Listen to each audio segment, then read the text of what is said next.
Bonjour les amis, je sais, la première question que vous allez vous poser, c'est qu'est-ce qui lui prend? Pourquoi il a mis des lunettes noires aujourd'hui?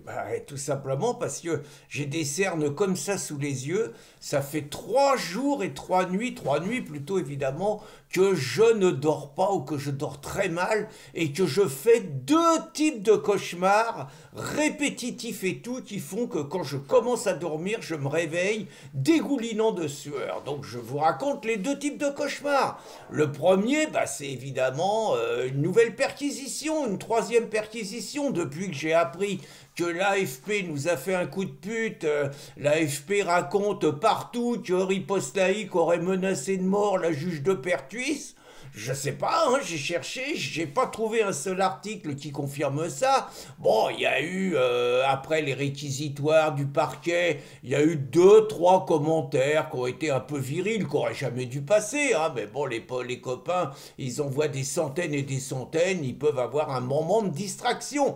Donc évidemment, on est accusé, la grande chef des procureurs est descendue à France Inter, expliquer que c'était pas acceptable, la démocratie, tout ça, et donc retombé. Bon, faut reconnaître que j'y mets peut-être un peu du mien. Et hier, j'ai fait une vidéo un peu provocatrice en expliquant que est-ce qu'on avait le droit de dessiner la juge de Pertuis, de la caricaturer? Bon, je vous ai dit que nous, on fait gaffe, hein. Je vous ai mis juste un petit enfin, on vous a mis juste un petit dessin, mais on met pas tous les dessins qui nous arrivent, parce que je vous ai dit, bon, un dessin où on la voit qui défecte sur la France, bon, on va pas publier ça, on va en prendre plein la tranche.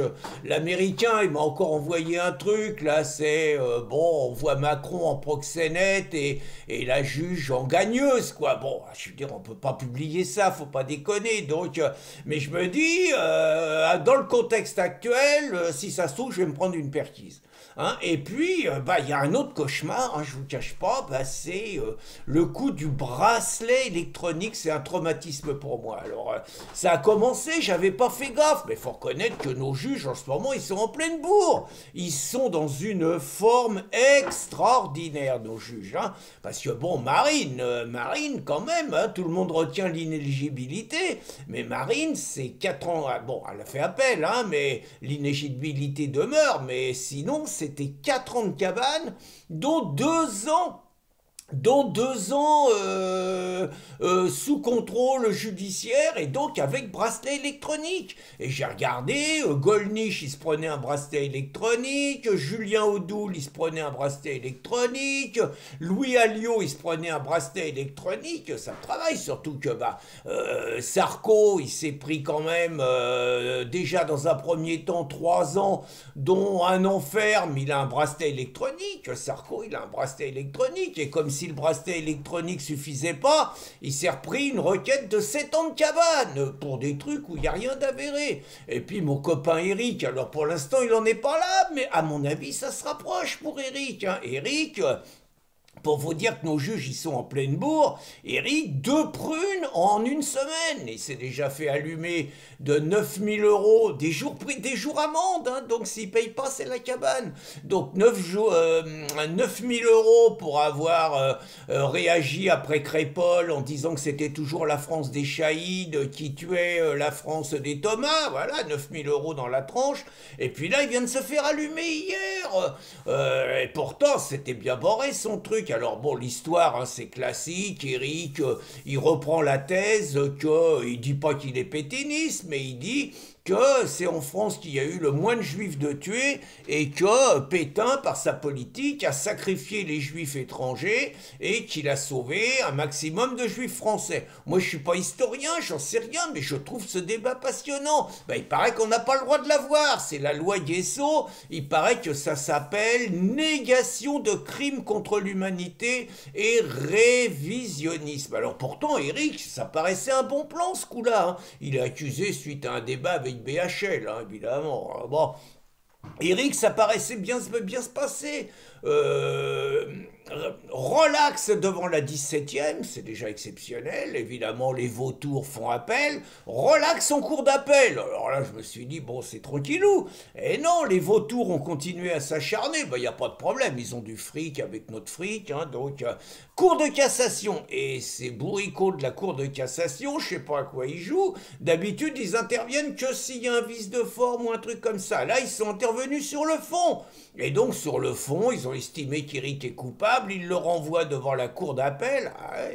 Après, on dit que les tribunaux sont encombrés. Hein. Donc ils le renvoient devant la cour d'appel, et devant la cour d'appel, le Éric, il se prend 10 000. Alors 10 000, plus évidemment les vautours, 1 200 € chacun pour frais de justice et tout, ça fait 6 000 en plus, hein, donc 16 000 dans les trous de nez, sans parler qu'Éric il veut retourner en cour de cassation, c'est minimum des avocats à 5 000 à 6 000 €. Il a gagné sa journée, le Éric.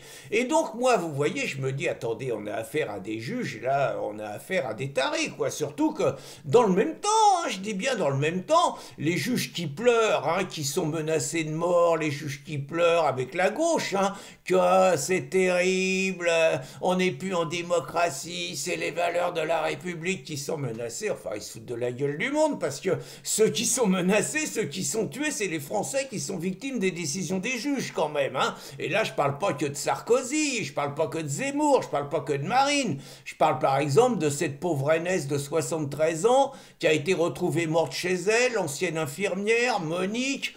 Ça y est, on sait qui c'est le salopard qui l'a tué. Le mec 40 ans, 24 citations. Je veux dire, viol, menace, violence et tout. 24 citations, le mec il est en liberté. Et en liberté, il tue en plein jour et il viole Monique, 73 ans, je veux dire, c'est les juges, les assassins, faut arrêter le cirque, quoi, c'est pas 2 ou 3 menaces de mort de riposte laïque qui posent un problème, c'est les juges qu'on voit à la mort de tous les jours, les Français, c'est ça le problème, et quelle indécence de se victimiser, alors que c'est eux qu'on le sent des Français sur les mains, quoi. Bon, je sais que je vais pas arranger mon cas avec ça, et donc, bon, moi je me pose la question, vous voyez, je suis omnubilé, je vous dis franchement les choses, hein, outre la perquisition, le bracelet électronique. Je me dis, mais si ça continue, des gens comme nous, on va se retrouver, on va être mis en garde à vue longtemps, parce que bon, sur le scandale Marine et tout, on y va bien, quoi, parce que c'est un coup d'état judiciaire, on tourne pas autour du pot, et très franchement, riposte laïque sonne la charge, alors sans aller trop loin, en essayant de rester sur la frontière, mais on y va. Et riposte laïque, à chaque fois, c'est sur moi que ça tombe, même si j'ai plus de responsabilité à riposte laïque, chaque fois, les juges, ils s'emmerdent pas, Pierre Cassant. Donc, je suis dans une espèce de cauchemar vivant, je me vois avec un bracelet électronique. Et donc, évidemment, je me suis renseigné sur ce truc-là. Bon, le bracelet électronique, ce qu'il faut savoir, c'est comme en France, il manque 100 000 places de prison et qu'il y a les gauchos qui disent que la prison c'est pas la solution, il y a les peines de substitution et parmi les peines de substitution, donc on vous colle un bracelet électronique à la cheville. Alors c'est le personnel pénitentiaire qui vous colle ça.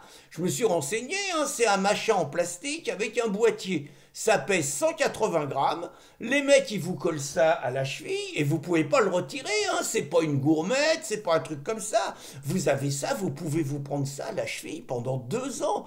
Alors je me suis renseigné, est-ce qu'on peut se baigner avec? On peut se baigner avec, il n'y a pas de problème, tout est prévu. Vous pouvez vous laver avec, il n'y a pas de problème, mais vous pouvez pas le retirer. Et donc, attends, très franchement, moi ça fait 50 ans que j'ai rien, vous me regardez, j'ai pas de collier, j'ai rien aux mains, je suis pas de piercing, j'ai pas des gourmettes à la cheville comme certains et tout, j'ai rien.